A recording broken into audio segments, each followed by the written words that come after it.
Changing unoccupied. So in changing unoccupied bed, the first thing to do is to wash your hands properly using the proper hand washing technique. You can also use a gloves if necessary. The next is to place the fresh linen on the bedside table of the patient, or you can also use a chair if the patient doesn't have a bedside table. The next is to adjust the height of the bed into a comfortable working position. Then, next is to put the bottom sheet. Make sure that the center fold is at the center.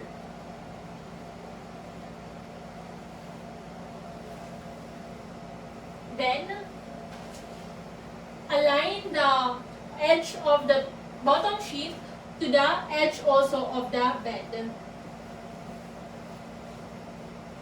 Make sure that the longer side is at the head part since it is where we will be going to miter.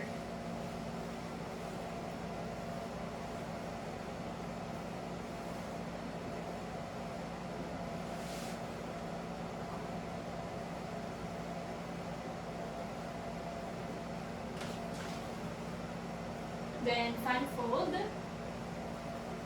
at the center.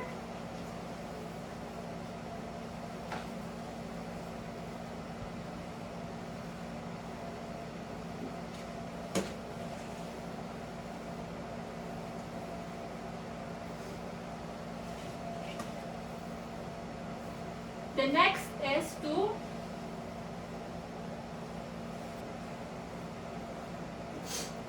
next is to tuck in first the head part.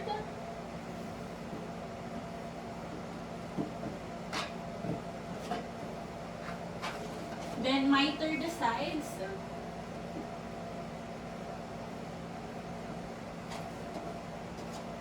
Miter the side.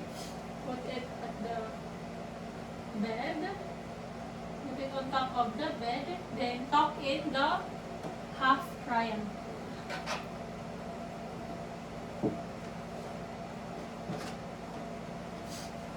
Then tuck in the sides of the bottom sheet. Making sure that the miter is still there.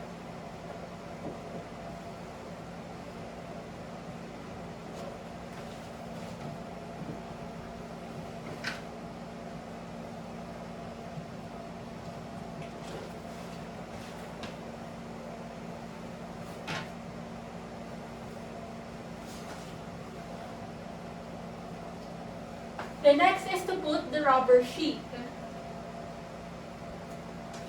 Put the rubber sheet, make sure that the center fold is at the center.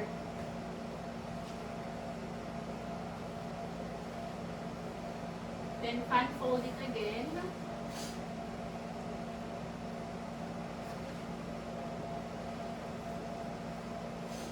Put it under the bottom sheet. The next is the draw sheet. Put the draw sheet, making sure that the center fold is at the center again.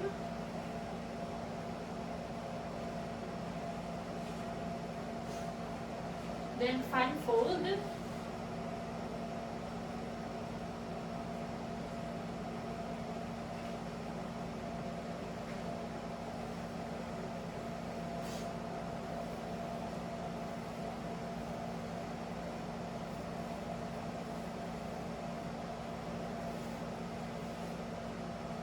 Then the next is to tuck in the draw sheet and the rubber sheet.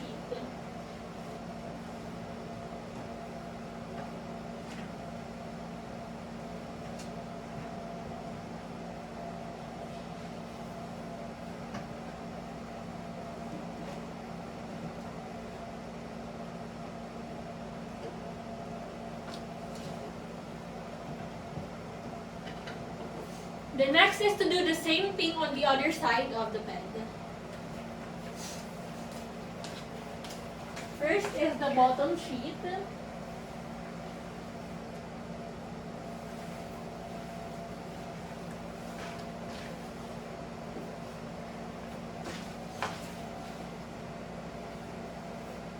tuck in the head part first.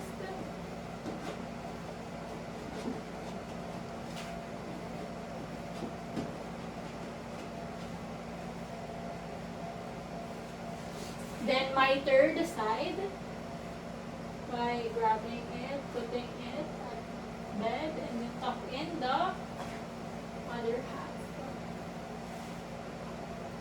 Then tuck in the side again.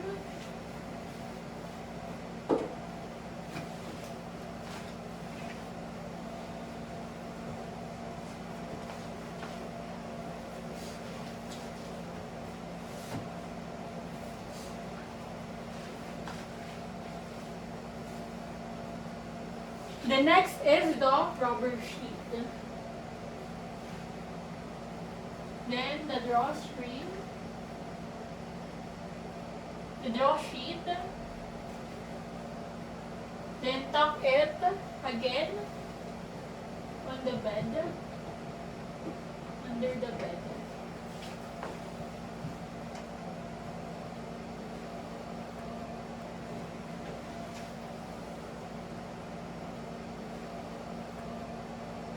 Then fix so that there will be no wrinkled part. After it is to put the top sheet,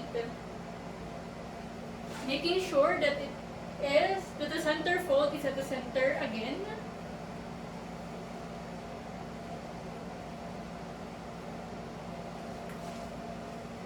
And also making sure that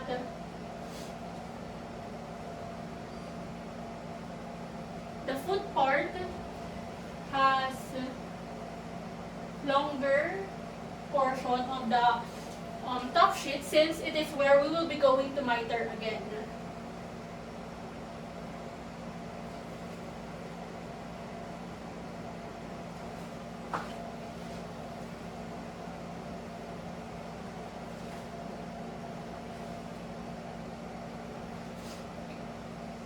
Then fan fold.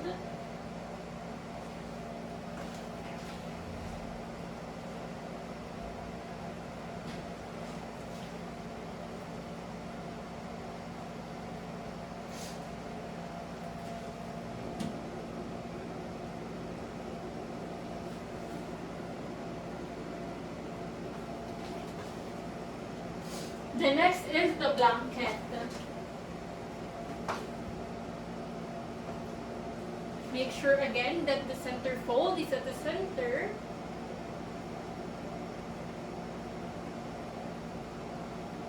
Also same with the top sheet. Make sure that the longer part is at the foot part, since it is where we'll be going to miter again.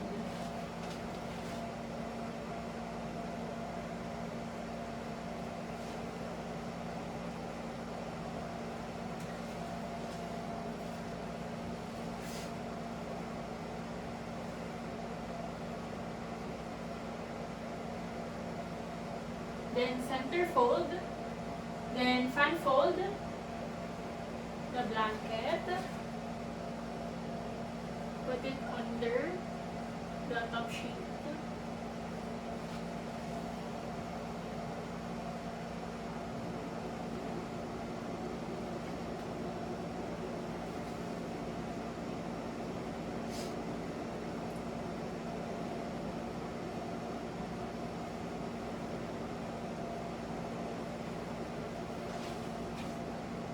The next is to tuck in the foot part. Make sure to miter the side as well. Grabbing the sheet and the top sheet. And then put it here. And then tuck in the half triangle.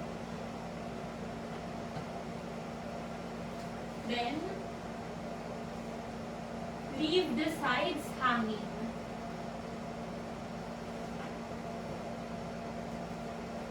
Then do the same thing on the other side. First is the top sheet.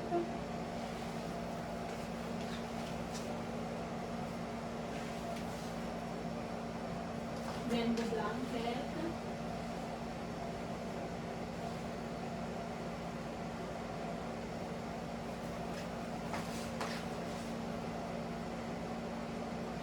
The next is to tuck in again the foot part.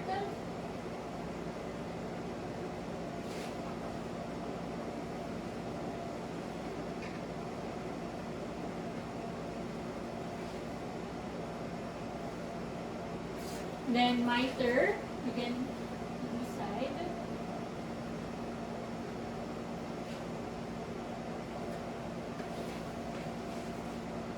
By doing a square, by doing a triangle, and then tucking it the other half.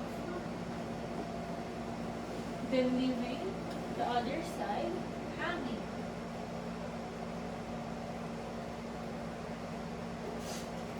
Then do a horizontal 2 pleat.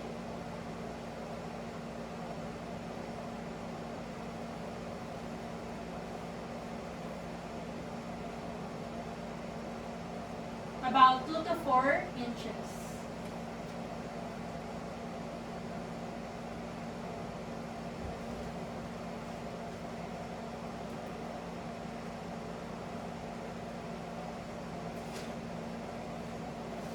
Then next is to fold.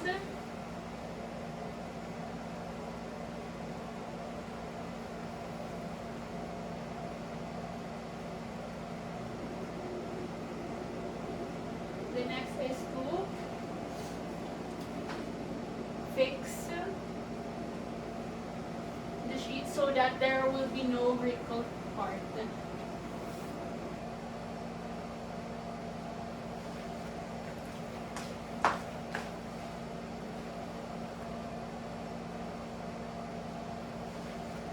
Next is the pillows. Grab the edge of the pillowcase. Then grab the pillow at the edge also.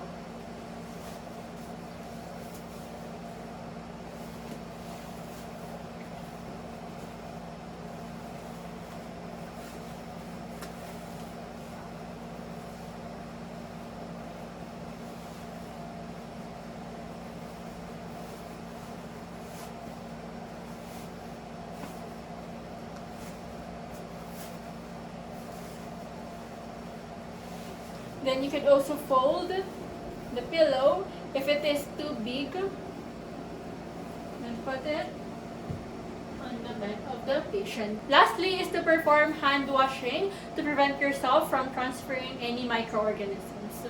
Changing occupied bed. So the first thing to do is to wash your hands and observe the other appropriate infection control procedures. Then assess the client's activity and mobility restriction that might affect the client's positioning. After is to provide the client with some privacy by closing the windows or curtains. Then verify the client as well as introduce yourself, how he or how she could participate in the activity as well as the purpose of what I am going to do. So hi ma'am, I'm Carmela, student nurse of Baker University, and I'm here to change your bed sheets since you are not allowed to go out of your bed. So don't worry po madam, because I will guide you throughout the procedure. All you need to do is to follow my instructions. So is it okay for you po madam? Okay, so can I see your wristband? Okay, so can I ask you ma'am, what is your name? Okay, how about your birthday po? Okay. Then, adjust the bed height of the client to a comfortable working position, as well as lower the head of the bed into a level that the patient could tolerate. So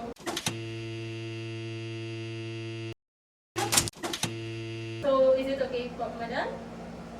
Okay. Then, next is to put a clean gloves.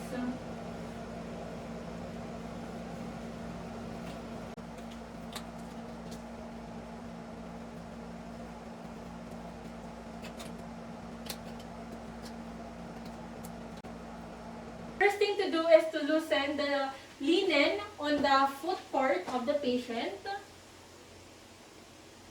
Then,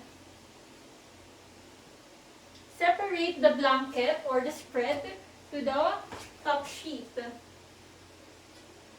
So, if the blanket is soiled, you can put it on the hamper.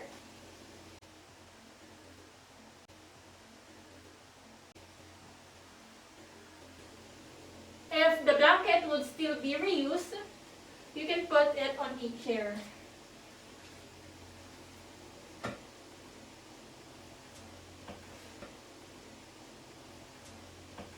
After it is to put a bath blanket on the patient.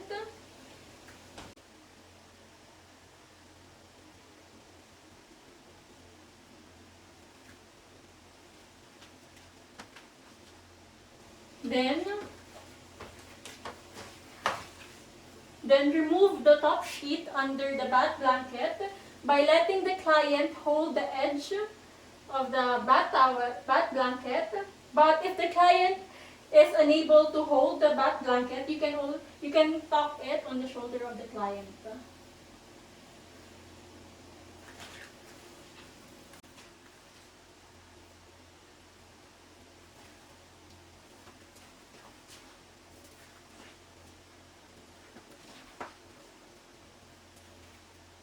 Then put it on the hamper. The next is to lower the bed rail on the side that the nurse will be going to work with. The next is to let the client go on the side. Make sure that the bed rails on the side is already raised. So, Ma'am, can you roll over the right side? okay. 1. Also assist the client in doing so. So, ma'am, in the count of 3. 1, 2, 3. Then,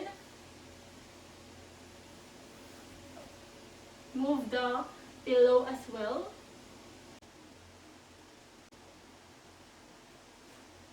Then, loosen the side.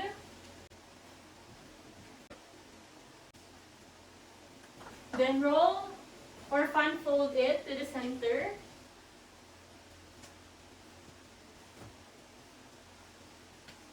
Making sure that you put it as close to the buttocks of the client and to the back of the client.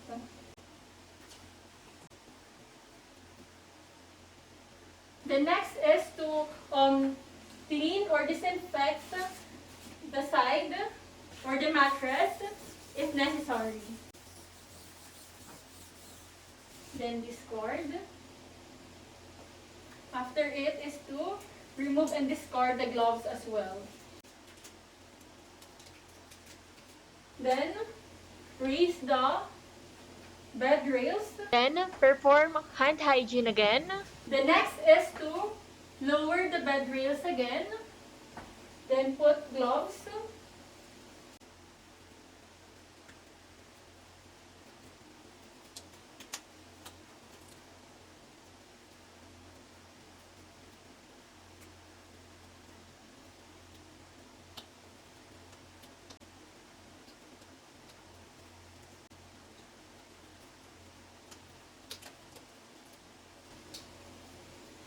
Then put a clean bottom sheet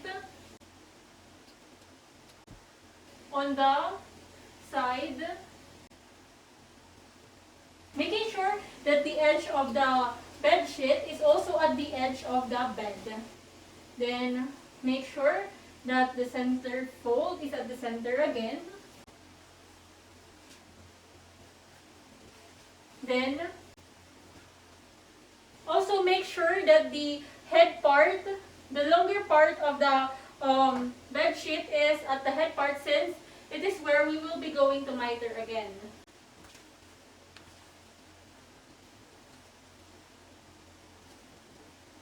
Then fan fold.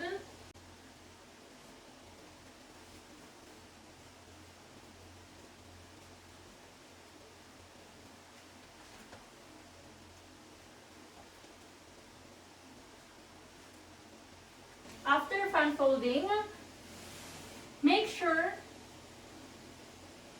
to top the head part. Then miter the side. Put it at the bed, then tuck in the half triangle. Then after it is to tuck the sides.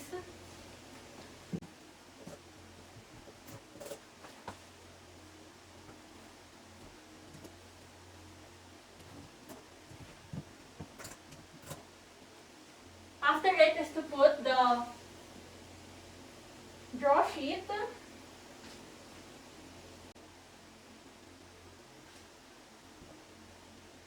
Then fan fold again. Making sure to put it at the bottom of the bottom sheet. Then fix the sides, making sure that it is wrinkle free. Then after it is to raise again the side rails. So next is to assist the client in rolling over toward the nurse. So ma'am, can you roll over to this side? Okay, so in the count of 3, 1, 2, 3. Okay.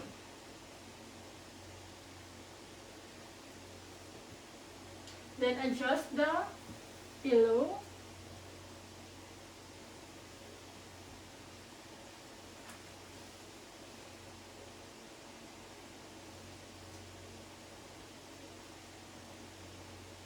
Making sure that the client is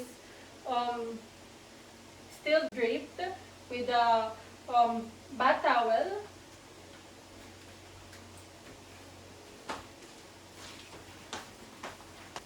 Next is to lower the bed rail. Then remove the soiled bed sheet.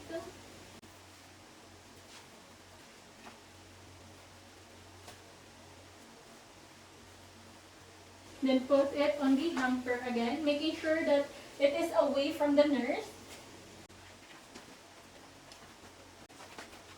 Then clean again the mattress if necessary. Then put it on the proper trash can. Then discard the gloves again.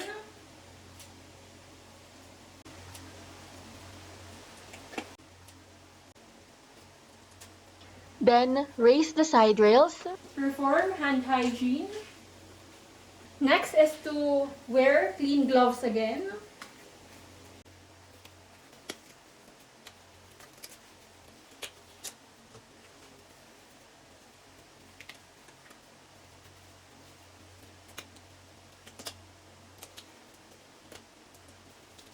Then lower the bed rail of the patient.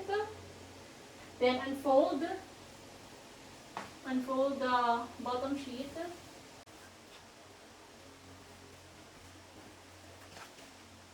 As well as the draw sheet.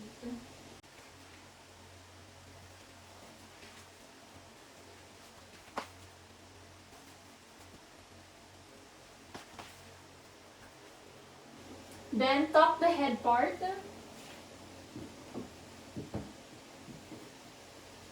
Then perform miter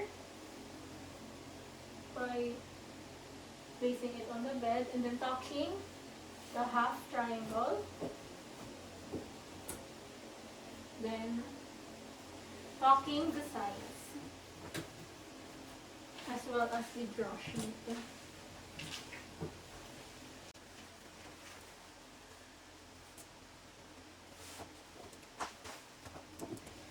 The next is to fix the sheet so that the sheet is wrinkle free. Then let the client go back on her original position.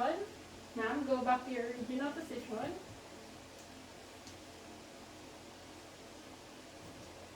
Okay.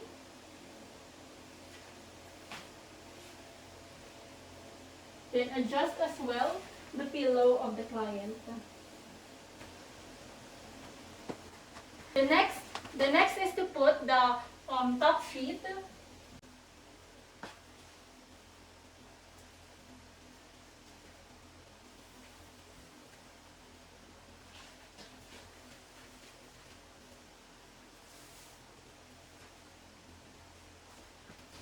Then remove the bath blanket by letting the client hold the edge of the top sheet Or you could also tuck it on the shoulders of the client if the client is unable to hold it.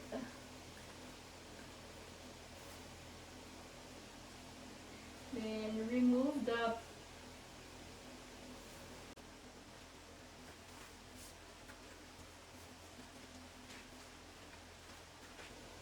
fold it.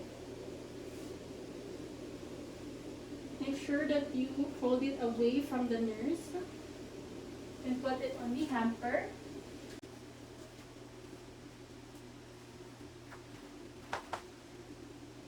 The next is the blanket.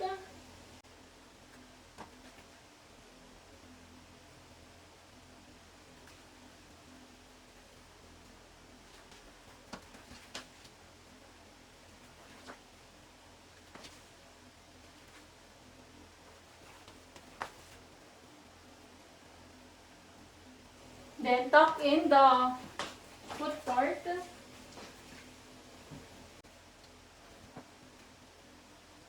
Then miter.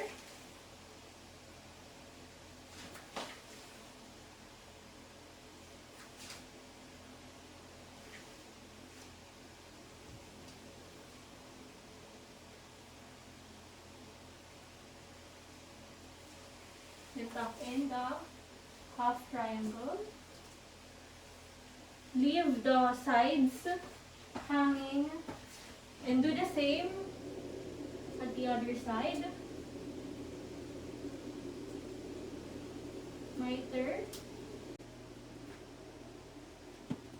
Then tuck in the half triangle. Leave the sides hanging. Then put a horizontal toe pleat for about 2 to 4 inches.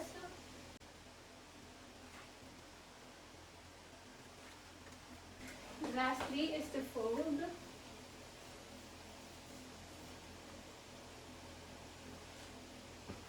So in changing the pillow, make sure first to brush the end of the pillowcase. Then like this one, and then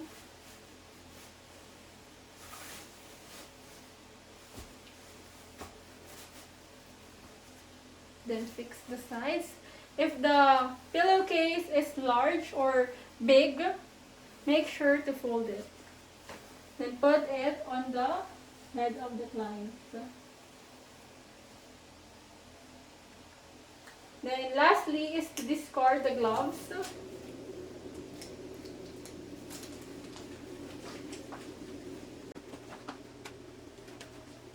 And perform hand hygiene. Then ensure the client's safety by lowering the height of the bed as well as the head. Then make sure that the side rails are raised.